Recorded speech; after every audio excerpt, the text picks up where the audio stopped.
Y ahora sí, levanta tus manos y di conmigo: en mi boca está el poder de la vida y de la muerte. Hablaré palabras de vida y no de muerte, de salud y no de enfermedad, de riqueza no de pobreza, de bendición no de maldición, porque en mi boca hay un milagro. Dale fuerte el aplauso al Señor. Pueden tomar su lugar. Quisiera retomar donde me quedé hace una semana. Juan capítulo 16, verso 23. En aquel día no me preguntaréis nada. De cierto os digo que todo, ¿cuánto? Todo, cuanto pidiereis al Padre en mi nombre, os lo dará. Ahora, aquí viene algo importante. No hay nadie que no haya pedido en esta vida. Desde que nacemos pedimos. Lloramos para que nos den el biberón. Lloramos para que nos den atención. O sea, desde niños solo salimos y empezamos a pedir. Y no está mal pedir entonces. Pero viene Jesús y les dice: hasta ahora nada habéis pedido en mi nombre. Ojo. Pedid y recibiréis para que vuestro gozo sea cumplido. Leo el verso el primero. De cierto te digo que todo cuanto pidieres al Padre en mi nombre, os lo dará. Como Jesús sabe lo que estaban pensando, y a propósito de lo que están pensando, ustedes hasta ahorita nada han pedido en mi nombre. Han estado pidiendo, pero no en mi nombre. Cuando nosotros pedimos en el nombre de Jesús, vamos conociendo, relacionándonos, como haciéndonos uno o parte de nosotros el nombre de Jesús. Entonces, cuando se pide en el nombre de Jesús. Ahora quiero dar otra base acá. Antes de venir, y estaba orando por todos y por la reunión, el Señor me dice que muchas veces hemos leído su escritura, ¿sí?, afectando la interpretación de la escritura por lo que ya de antemano creo. Cuando lo que debe pasar es que al leer la escritura afecte lo que creo. Cuando yo recibí a Jesús, estaba en la universidad y estudiaba sistemas de información. También era un programador. Y se nos enseñó a hacer todo, como decimos, by the book, como dice el manual, ¿verdad? Porque si no lo hago como dice el manual, no pretendo que la computadora funcione, y mucho menos si un programa o el software esté bien. Entonces también se nos enseñó: cuando un programa no corra bien, no le echen la culpa a la computadora, no la pateen, ¿verdad? Examinen el código, porque seguramente en el código tienen un error. Entonces, cuando yo vengo a Jesús, yo vengo de estar estudiando todo esto. Entonces yo tomo la Biblia y dije: este es el manual, como está escrito, así va a ser. Y una vez me le rendí a la palabra de Dios. Entonces dije: como está escrito, así va a ser. Entonces dejé que la escritura afectara lo que yo pensaba, en lugar de yo meterle mi prejuicio mental a la escritura. Una de las cosas con las que fui confrontada es con esta. La gente dice: no, es que a Dios no hay que pedirle. Y entonces, ¿por qué Jesús dice que pidamos? Entonces vengo y pienso: no es lo mismo tratar de ser espirituales, que dicho sea paso, como les he enseñado, los satánicos son espirituales, los brujos son espirituales, los curanderos son espirituales, los chamanes son espirituales,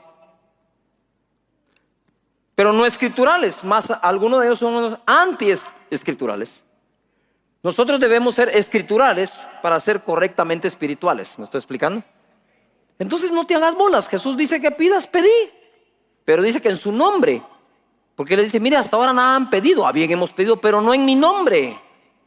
Levanta las manos y di conmigo: yo voy a orar en el nombre de Jesús. Ahí está la autoridad de tu petición. La fuerza de la petición está en tu fe, pero la autoridad está en el nombre de Jesús. Y el Señor nos enseña que nuestro Padre es un buen Padre. Primero hablamos que dentro de la herencia que Jesús nos dejó su espíritu, pero nos dice que lo pidamos. Es lo mismo cuando un padre te deja una herencia, te tenés que presentar ante abogados para ver de qué se trata y recibir la herencia que se te dejó. Dice en Mateo 7:7 la escritura: pedid y se os dará, la sabemos casi de memoria. Dice: buscad y hallaréis, llamad y se os abrirá, porque todo aquel que pide recibe, el que busca halla, y al que llama se le abrirá. ¿Qué hombre hay de vosotros que si su hijo le pide pan, le dará una piedra, o si le pide un pescado, le dará una serpiente? Pues si vosotros, siendo malos, sabéis dar buenas dádivas a vuestros hijos, ¿cuánto más vuestro Padre, a ver, todo el mundo diga Padre, que está en los cielos, dará buenas cosas a los que le pidan? ¿A los que le qué? Otra vez pidan. No hay nada de malo. Cuando uno no pide, ¿sí?, va camino a la autosuficiencia. Y Jesús dijo: sin mí no podéis hacer nada. Yuhu.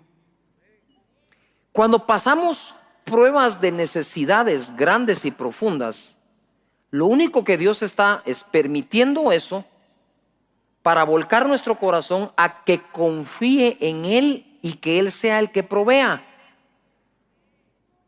Una vez compruebo yo eso y no me separo de ello, entro en un estado de confianza continuo para con Dios. Por eso es importante. Cuando damos a Dios, no es Dios el que necesita que le dé, soy yo el que necesita dar. ¿Sí? Sigo. Entonces dice acá esto: primero el Padre le da el ADN al Hijo, les dije, el Espíritu. Pero luego de eso nace el Hijo y ahora hay que darle todo. ADN ya no. Tú no estás cada fin de semana ADN, ahí te va el ADN. No, tú engendras al niño, se concibe y ahí va el ADN ya. Pero una vez nace, no vive del ADN, vive que tú le compres la cuna, los pañales, la comida. Y entonces viene la gente y dice: es que no hay que ser materialista. Perdóname, pero esto no es materialismo, esto es realidad. Necesitamos las cosas materiales. Si desde que naces. Ahora, si sos tan espiritual, ¿por qué no dejaste en pelota al niño? Pues sí o no. Es que si no se va a necesitar, no se necesita nada, pues. Y dejarlo ahí a ver que crezca como pueda. No lo hiciste. Desde ahí tu corazón era darle lo mejor a esa criatura. Y volcás tu corazón al niño. De ahí crece. ¿Cuál es la conversación entre la pareja? ¿Y dónde lo vamos a poner a estudiar? ¿Y en qué colegio? ¿Y cuánto cuesta? ¿Y queda lejos? ¿Y mejor nos cambiamos de casa? No, señores, es una realidad que el ser humano, desde que fue creado y pecó, se tuvo que cubrir con hojas. Y Dios le dio unas vestiduras de la piel de las ovejas. Desde que nacemos y desde que pecamos, las cosas materiales en nuestra vida se hacen necesarias. ¿Cuántos lo reconocen? Para empezar, va. ¿En qué lugar mejor sino en la iglesia y en las escrituras aprender de ello? Dios no te va a enseñar nada malo de esto, te va a enseñar lo bueno de esto. Entonces viene Dios y ahora es nuestro Padre, nos da su ADN, su espíritu, y ahora nos quiere dar las buenas cosas, porque dice acá: dará buenas cosas a los que se las piden. De una vez te dice buenas, no cosas. Buenas, en el sentido que son buenas porque no te hacen daño, y en que son buenas porque tienen calidad. Amén. Bueno, pero ahora me meto a esto. Aquí me quedé. Romanos 8:32. Y el que no escatimó ni a su propio Hijo, sino que lo entregó por todos nosotros, ¿cómo no nos dará también con Él todas las cosas? Y es que tiene tanto sentido esto. Es tan de la lógica espiritual de que si Dios entregó a su Hijo, único Hijo, se tomó la molestia de esperar el tiempo adecuado para mandarlo, porque dice la Biblia, y llegado el cumplimiento del tiempo, Dios envió a su Hijo, nacido de mujer, nacido bajo la ley, a fin de redimir a los que estaban bajo la ley, hecho por nosotros maldición, porque está escrito, maldito el que fuere colgado en un madero, para que la bendición de Abraham alcanzase a nosotros, o a los gentiles. Y usted dice, se la sabe de memoria. Si esa fue la que me cambió todo, esa escritura. Entonces, viene Jesús y se hace maldición en la cruz para que esa bendición no sea trasladada, la cual le juró a Abraham. Entonces ahora viene aquí y dice, si ya te di a mi hijo, ¿qué más necesitas? Hay tu ropa, colegio, universidad. Lo que se necesite, porque no puede dar el hijo él y después negarte lo demás. No sería lo correcto. ¿Por qué te estoy hablando esto? Te lo estoy hablando porque es importante para todo lo que hagas en la vida. Y si vamos a estar haciendo promesas, son de fe. De fe. El padre no escatima. Ahora veamos cómo es el hijo. Porque de tal palo, tal astilla. Mira lo que dice Juan capítulo 19, verso 33. Mas cuando llegaron a Jesús, como le vieron ya muerto, no le quebraron las piernas. Eso fue para que se cumpliera una profecía. Y sigue. Pero uno de los soldados le abrió el costado con una lanza y al instante salió ¿qué? Sangre y agua. Para salvarnos Jesús tampoco escatimó. Mira, el Padre no escatimó que entregó a su Hijo. En el momento de Jesús ser sacrificado, tampoco escatimó. Esto que ustedes ven acá significa que Jesús se quedó sin sangre. O sea, no es que se murió y derramó sangre, derramó su sangre completa. Porque si a alguien le sacan la sangre y termina de salir sangre, lo que empieza a salir es agua. O sea, no escatimó. Para nada. La palabra escatimar significa dar o emplear la menor cantidad posible de cierta cosa. ¿Sí? Escatimar. Dar o emplear la menor cantidad posible de algo. Al escatimar algo, ojo, se lo reduce todo lo posible, minimizándolo. Cuando dice que él no escatimó, es que no consideró el precio a pagar para salvarnos, sino dio más allá de lo necesario para salvarnos. Una gota de su sangre sería suficiente para limpiarnos de pecados, pero la dio toda. Es decir, Jesús se vació por amor a nosotros. Entonces después, ¿qué es lo contrario a escatimar? Prodigar. De ahí viene el hijo pródigo que mal gastó, porque lo gastó en lo que no debía.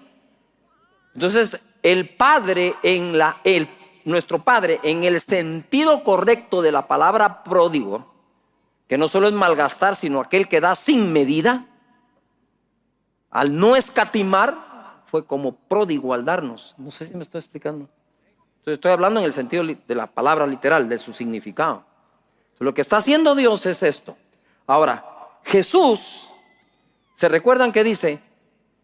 Y sanó a todos los enfermos y a todos los que tenían dolencias y a los 10 leprosos y todo cuanto venía a él, porque no escatimó cuando dio su unción. Cuando nos da su espíritu, dice la palabra ahora. ¿Se recuerdan que dice uno, yo quiero una doble porción de su espíritu? Porque se agarran de que Dios le dio la doble porción a Eliseo de lo que tenía Elías.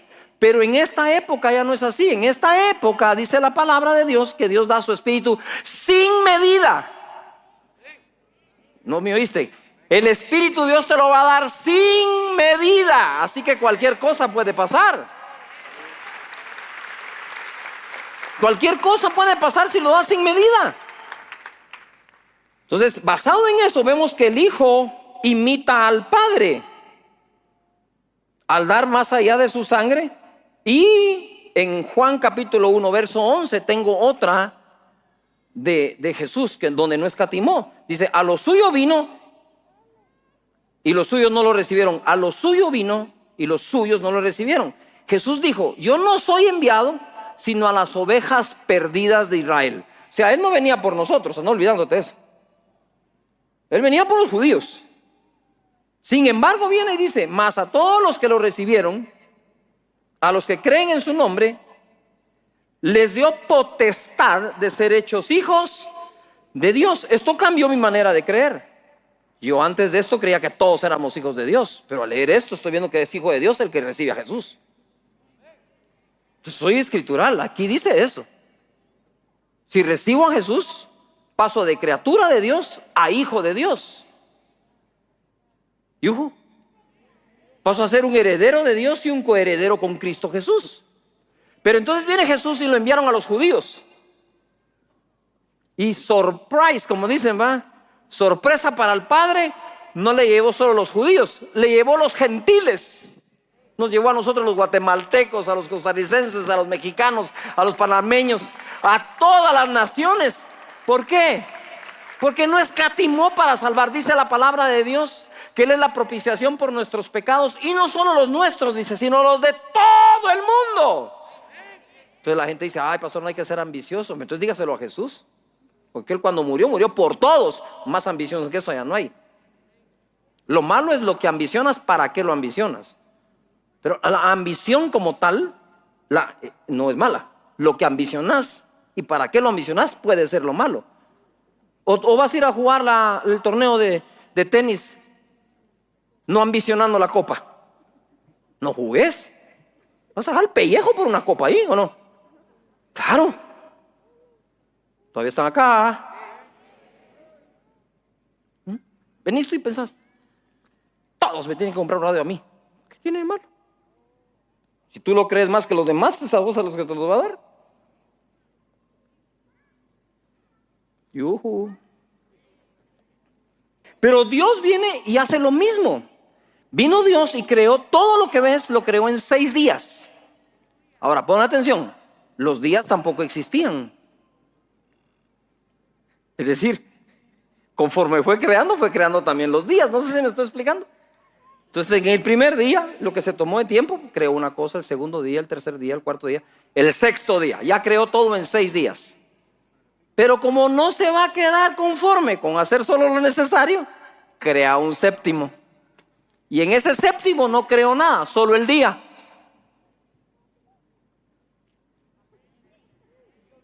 ¿Para qué quieres un día más? Pues para descansar con mis hijos. Si dijéramos como cristianismo, para nosotros que es el primer día de semana, se convirtió en ese día, en el día en que celebramos la resurrección de nuestro Señor, ¿qué? Jesucristo. ¿Estamos acá? Va. Entonces acá Dios hace eso y hace otro. Y en ese otro día, que para nosotros sería ¿cómo explico yo? En la ley judía es el sábado, ¿sí? Para nosotros los cristianos es el domingo, porque en aquel entonces los judíos querían judaizar de regreso a los cristianos. Y entonces cuando tú vas a ver las epístolas que escribe el apóstol Pablo, dice: el primer día de la semana cuando os reunís. Entonces los apóstoles, que eran judíos, se atrevieron a decir: no, nos vamos a reunir lunes para diferenciarnos de que ya no estamos bajo la ley, sino que estamos bajo la gracia. Eso es todo el asunto, mis hermanos. No te preocupes por eso. Bien, entonces ya vimos que el Padre no escatimó, ya vimos que el Hijo no escatimó. Ahora quiero que vayas a ver a David el rey. Cuando David quiere hacer el templo, Dios le dice: no lo harás tú, has derramado mucha sangre, lo hará tu hijo Salomón. Y en 1 Reyes 8:17 leo: y David mi padre tuvo en su corazón edificar casa al nombre de Jehová Dios de Israel. Pero Jehová dijo a David mi padre: cuanto haber tenido en tu corazón edificar casa a mi nombre, bien has hecho en tener tal deseo. El templo de Salomón nunca lo pidió Dios, el que pidió fue el de Moisés. Pero aquí todavía te voy a dar otra poquito más profunda, no voy a entrar más a profundidad. Está el templo de Salomón, el templo de Moisés, el tabernáculo. Está el templo de Salomón, que realmente es como que fuera el de David. Y entonces le dice, mi hijo lo va a construir. Pero Dios en su palabra nos dice, si no estoy mal en el libro de Hechos, que en estos tiempos Él restaurará el tabernáculo de David. Entonces hay un tercero. O sea que no dejó sin tabernáculo a David. Dios es lindo, ¿verdad? Pero entonces viene el hijo y lo va a construir. Y viene David en 1 Crónicas 22:14 y dice esto. Porque todos queremos ser bendecidos como David, pero a ver si nos animáramos a hacer lo que hizo David. En 1 Crónicas 22:14, he aquí, yo con grandes esfuerzos, todo el mundo diga fuerte, esfuerzo, más fuerte, di esfuerzo, he preparado para la casa de Jehová 100,000 talentos de oro y 1,000,000 de talentos de plata y bronce y hierro sin medida, porque es mucho. Asimismo he preparado madera y piedra. No escatimó. Esto es no escatimar. Y luego le dice a Salomón, a lo cual tú añadirás. O sea, lo que está diciendo es, yo quiero ser de los que van a financiar el templo. Después vinieron todos los príncipes y todo el pueblo de Israel a hacerlo.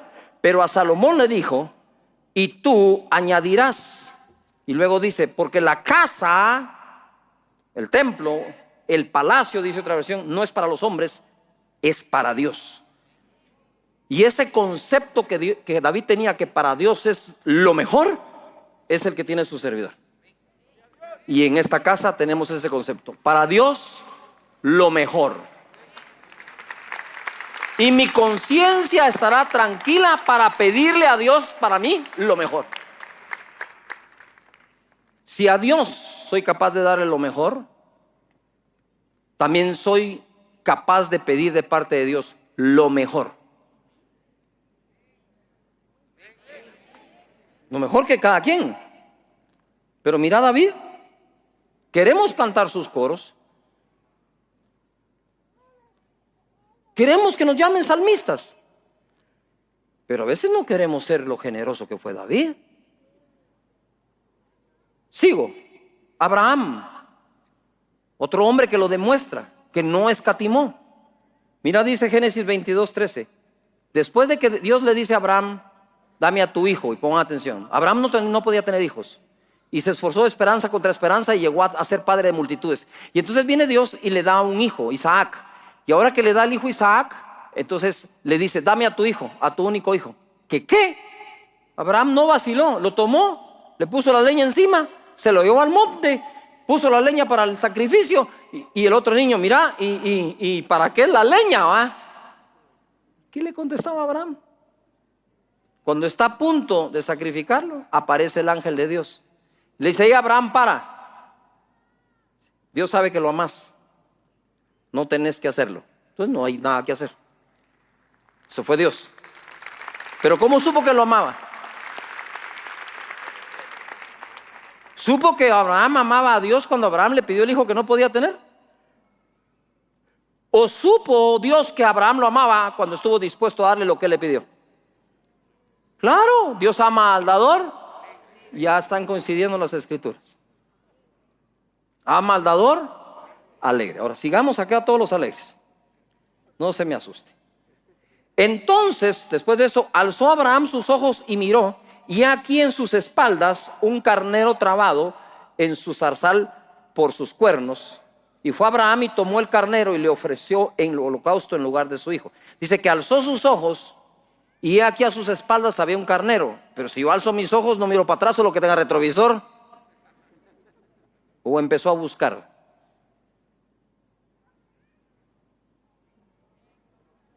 Empezó a buscar. No, ¿quién te dejó parqueado aquí, mi vida lindo? Como dicen ahora, mi gordo. Porque ahora como que todos somos gordos, no se da cuenta. Ay, mi gordo, y el otro es un flaco de tamaño. Y ahí estaba su gordo. Y digo, te parquearon en buen lugar. A ver, carnero, le digo, vení para acá. Y lo sacrifica en lugar de su hijo. Pregunto, ¿en algún momento Dios le dijo, sacrificame algo en lugar de tu hijo? No. Por eso cuando tú decís, no, damos voluntariamente, claro que damos voluntariamente, y es la prueba más grande que hay porque comprueban cuál es nuestra voluntad. Amén. Entonces dice acá, Jehová provee. Entonces dice Abraham acá, y llamó a Abraham el nombre de aquel lugar, Jehová proveerá.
Por tanto se dice hoy, en el monte de Jehová será provisto. ¿Qué hay en el monte de Dios?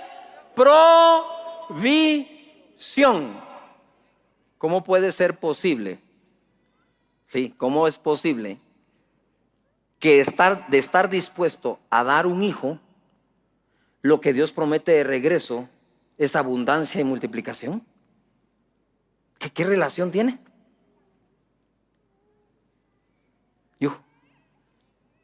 Mira lo que dice acá.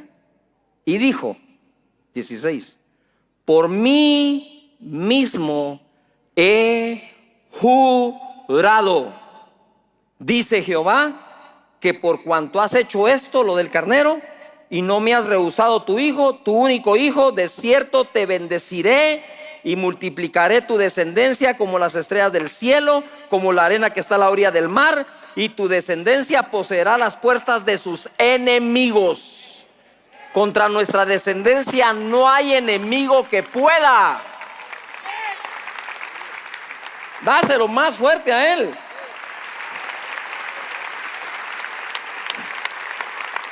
Y entonces ahora eso fue en Génesis. Miles de años después, miles, se escribe en Hebreos. Esto es una enseñanza milenaria. Miles de años después, Hebreos 6:13 dice, pero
porque cuando Dios hizo la promesa a Abraham, no pudiendo jurar por otro mayor, juró por sí mismo diciendo, te bendeciré con ¿qué?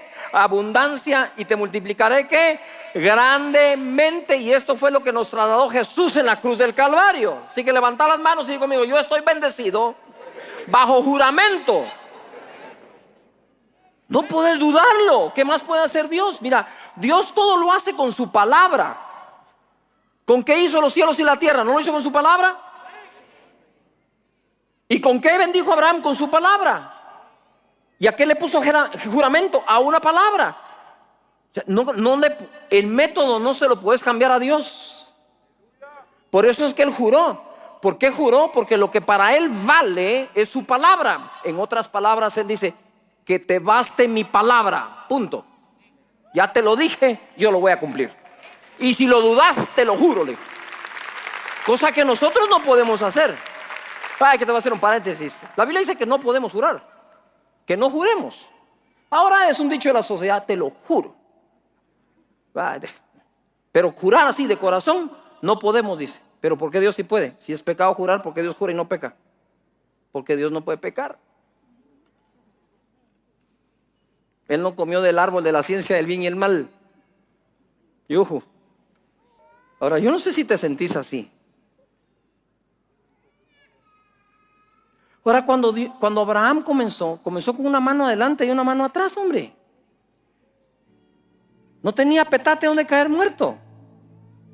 ¿Por qué te cuesta a ti creer que Dios te va a levantar con abundancia y te va a multiplicar, si hasta tenés más de lo que Abraham tenía cuando comenzó? Si tenés más de lo que Abraham tenía como comenzó, ¿por qué no puedes terminar como Abraham terminó? Esa es toda la pregunta que tenés que hacerte. Si Abraham pudo, ¿puedo yo? Total, esa es la fe que me dieron, ¿o no? Ahora, si yo me dedico a una vida de creerle a Dios como le creyó a Abraham, y aquí te va esta. Todos queremos, ya fuimos bendecidos con la bendición de Abraham. Entonces seamos para con Dios como Abraham fue. Dios le dijo a Abraham: hey Abraham, mi amigo, ¿qué más quieres? ¿Qué otro título podés ostentar a tener en la vida? Apóstol, profeta, maestro, amigo. Dice: Abraham, mi amigo. Es mi amigo. ¿Por qué a los amigos les gusta que le crean? Porque cuando uno le dice algo a alguien y dice: vos, mira, parece que no me conoces, le dice uno: o no, parece que no me conoces. ¿Cuándo te he fallado? No, lo que te he dicho te lo he cumplido. Sí, aguantame, teneme paciencia. Pero Dios, que interpuso la muerte de su hijo en medio, que puso juramento, que no le creamos, ahí sí no me suena muy bien la onda.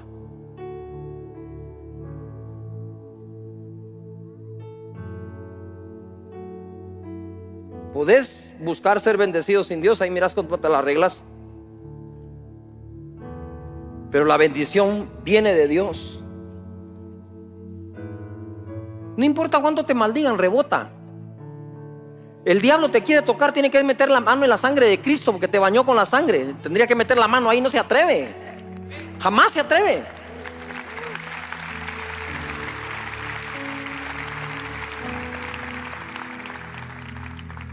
Pará de hablar de las cosas malas que te pasan porque le estás dando mucho crédito al diablo. Habla de las cosas que Dios te prometió y dale crédito al Dios que las prometió. De eso habla. Que sea tu conversación llena de bendición.